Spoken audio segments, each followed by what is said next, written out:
Hello and welcome to SSN Gameday, our weekly pregame show to tune you into this week's high school football matchups. I'm Dominic Sicilia alongside Davis Brown and Izzy Kistler. So we'll dive right in. Let's start off with last week's games. Noblesville Westfield. Davis Brown, what did you see in that one? Close game going into halftime. It was 21-21, and I thought it would go down to the wire, but Westfield forced turnovers, and they outran the clock and just ended up dominating Noblesville in the second half. Yeah, I agree. Definitely a tight game going into the second half, but I felt like once Westfield kind of got rolling and like Davis said, forcing turnovers was key for them and running down the clock.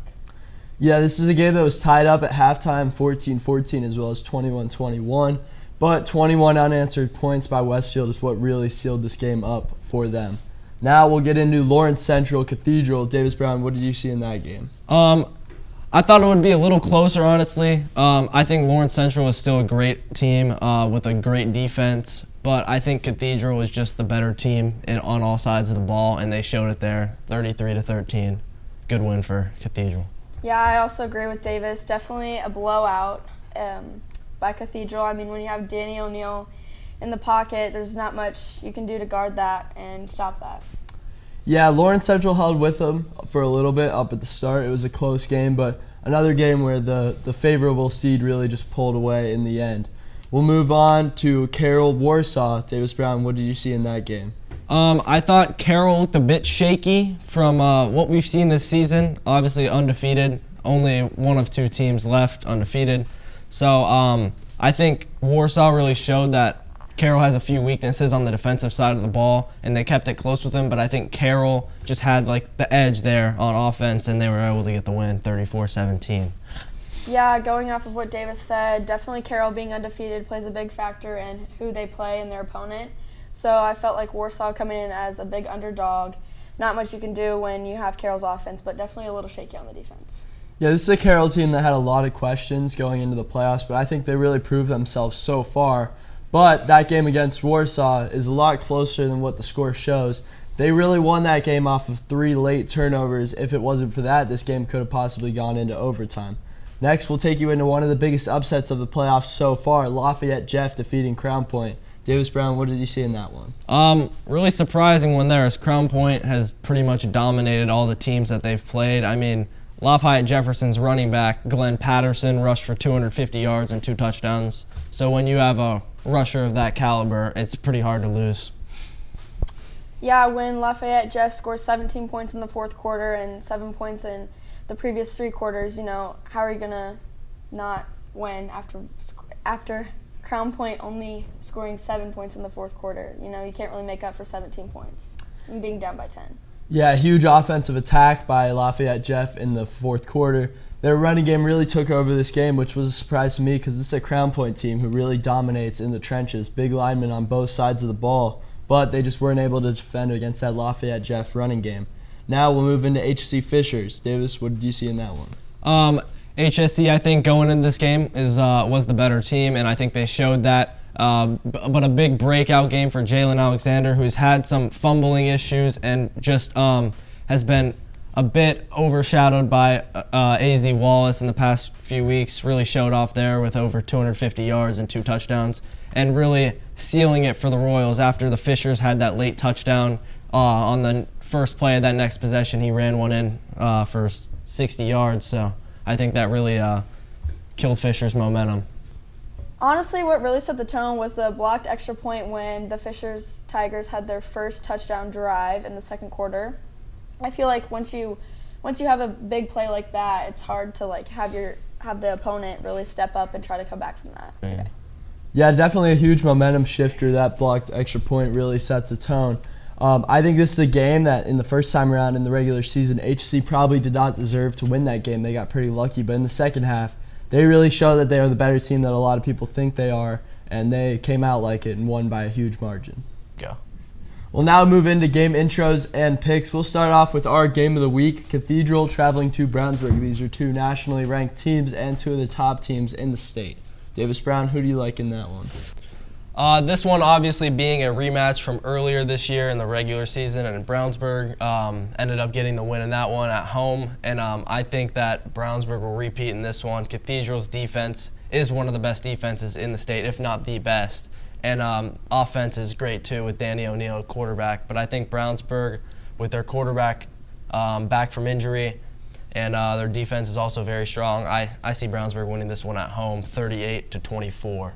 Izzy, what do you think in this one? I'm also going to have to go with Brownsburg because they have not lost a game at home this season, and they also defeated Cathedral early on in the season, cutting it close 42-35. I'm going to go 44-28.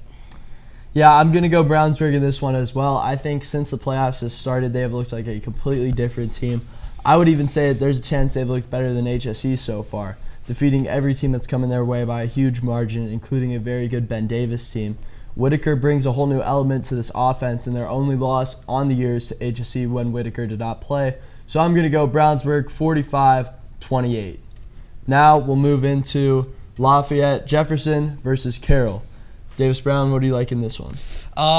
This game I've thought about a lot, and Carroll being an undefeated team obviously goes into this one a lot because they have the most momentum they've had ever. And but I think Lafayette Jefferson is also carrying a lot of momentum too, and they have this one at home. And I'm feeling the upset right now. Lafayette Jefferson, I think, is going to take this one and win it 28-21. You know, I'm going to have to go with Carroll on this one. I mean, looking at stats, their offense definitely falls short to the Lafayette Jets stats, but their defense really pulls them together as a team, and I'm going to have to go with Carroll 22-12, keeping it a low-scoring game. Yeah, I like that. I'm also going to go with Carroll. I think that their defense is just too much to handle for this Lafayette Jeff team. There has been a lot of talk, though, in that Lafayette community. They're saying that this team's going to shock the world, and they have a lot of momentum going on their side, but I think Carroll is going to pull off the win again against a third straight week with a tough upset watch opponent. I'm liking Carroll to win this one 31-17. We'll now move into Warren Central traveling to Center Grove. This is a very close matchup earlier in the year. Davis Brown, what do you think for this one? Center Grove has obviously been the powerhouse of Indiana for quite a while now, and I think that is going to come to an end. I think Warren Central is going to come into Center Grove and upset the Trojans. Trojans have looked a bit shaky on defense. Didn't think they looked great in that game against Columbus North. Still won at 49-14, but it didn't really seem like that. It seemed like a lot of garbage time touchdowns. And I think Warren Central, who is beating Carmel in the regular season, beating King High School out of Detroit, I think they've had some great signature wins, and I think they'll add another one here. I'm going to say Warren Central is going to get the win 35-17. Yeah, I also am going to go with the underdogs, Warren Central. I mean, you don't really see Center Grove with their history in the state of Indiana. You don't see them losing many games, and this year they have lost 2. I know that that's not a lot, but it's definitely a lot for a Center Grove team. And earlier in this season, Center Grove did beat Warren Central 17-8, but I feel like Warren Central has grown much as a team since then. And I'm going to have to go with Warren Central 20-14. Yeah, looking into this game, this Center Grove team has been very different from what we've seen in the past. You see, many of their state-run teams did not have any close games leading up into the state championship, but this year's been a very different story.